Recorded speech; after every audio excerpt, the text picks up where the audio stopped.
سنت مبارکہ بھی ہے، اور اللہ کے نبی صلی اللہ علیہ وسلم فرماتے ہیں کہ قبر میں پیڑ لگایا کرو یا ہریالیاں اگایا کرو، اس لیے کہ ہری چیز اس وقت تک تسبیح و تحلیل رب کی بیان کرتی ہے اور صاحب قبر کے لیے مغفرت کرتی ہے جب تک وہ سوکھ نہ جائے۔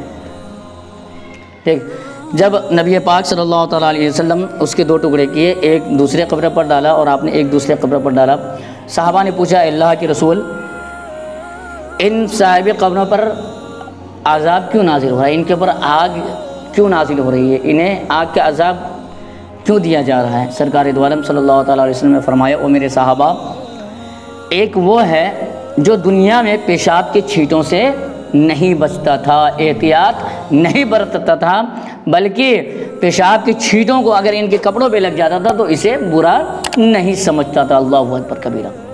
تو پیشاب کے چھینٹیں کپڑا میں لگنے سے عذاب قبر کیا ہوتا ہے؟ عام ہوتا ہے۔ تو نبی نے فرمایا او میرے صحابہ پیشاب کے قطرات سے بچو، کیونکہ اس سے عذاب قبر عام ہوتا ہے، اس سے قبر میں آگ کی عذاب دی جاتی ہے، آگ قبر میں بھڑکائی جاتی ہے۔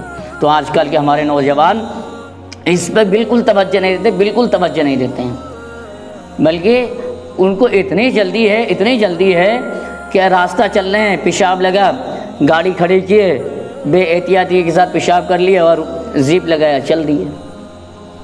اب پیشاب کے قطرات جسم میں ٹپک رہے ہیں، کپڑے میں ٹپک رہے ہیں۔ اب بتائیے ایسے نوجوان جن کے اندر اسلامی شعور نہ ہو، جن کو یہ نہیں معلوم کہ ہمیں پاکی کیسے حاصل کرنا چاہیے، جنہیں یہ نہ پتہ ہو کہ پیشاب کے قطرات سے ہمیں بچنا ہے یا نہیں ہے، اس نوجوان کا ایمان کیسا ہوگا؟ ہمارا بچہ کیوں نہیں کمزور ہوگا؟ ہم نے اسے شرعی تعلیم نہیں دیا، اسلامی درس نہیں دیا، اسلامی سبق نہیں سکھایا۔ پھر ناپاکی کی حالت میں ہم عبادات کو کریں تو یہ عبادات ہماری کہاں سے قبول ہے؟ ایک تو یہ ہو گیا۔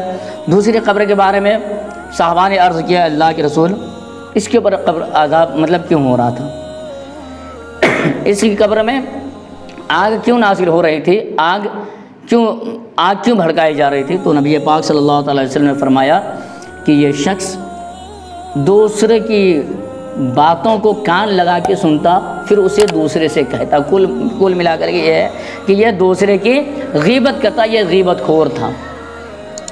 تو سرکار نے فرمایا کہ تم غیبت کرنے سے بھی بچو، کیونکہ اس سے بھی جو ہے عذاب قبر عام ہوتا ہے۔ آج کل کیا ہے، ہماری ماں بہنوں کے اندر بھی یہ باتیں بڑی کوٹ کر بھری ہوئی ہیں، ایک دوسرے کی برائی کرنا۔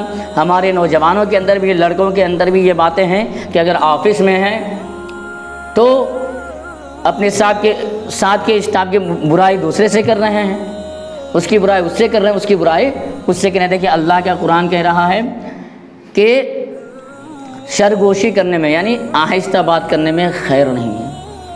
میں آپ کو مثال دوں، جیسے اگر ساس اپنی بہو کی تعریف کر دے کھلے عام تو بہو خوش ہو جاتی ہے، اور اگر وہی ساس اپنے بیٹے کو یا محلے کی کسی عورت کے پاس بہو سامنے بیٹھی ہو اور کان میں کوئی بات کہے آہستہ سے، بھلے ہی بہو کی تعریف کیا ہو لیکن بہو بھڑک جائے گی کہ نہیں میری ساس نے میرے خلاف کچھ بھر دیا ہے کان میں۔ اسی طریقے سے بہویں اگر ساس کی تعریف کر رہی ہیں یا ساس سے کچھ کہنی ہے تو کھلے عام کہیں، اگر کھلے عام کہیں گے تو ساس کے دل میں اس کے لیے جو ہے نفرت پیدا نہیں ہوں گے۔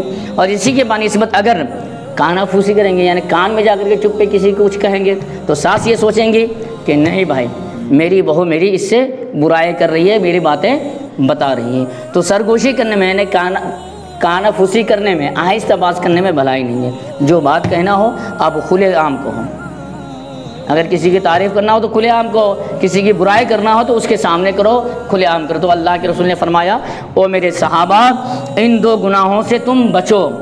کیوں؟ کیونکہ ان دونوں گناہوں سے عذاب قبر جو ہے عام ہو جاتا ہے۔ ایک تو وہ گناہ کہ انسان پیشاب کے قطرات سے نہیں بچتے، دوسرا گناہ یہ کہ انسان کسی کی چغلی کرنے سے باز نہیں آتے۔ جو انسان ان دونوں گناہوں میں ملوث ہیں ان کے اوپر عذاب قبر ہے، جیسے اللہ کے رسول صلی اللہ علیہ وسلم کی اس حدیث مبارکہ سے ثابت ہوئے۔ ہم چاہیں تو ان دونوں گناہوں سے بآسانی بچ سکتے ہیں، یہ دونوں فعل ہمارے اختیار میں ہے۔ اللہ تبارک و تعالی ہم لوگوں کو ان گناہوں سے بچنے کی توفیق عطا فرمائے۔ وآخر دعوانا الحمدللہ رب العالمین، استغفر اللہ ربی من کل ذنب و توب الیہ۔ السلام علیکم و رحمۃ اللہ تعالیٰ وبرکاتہ۔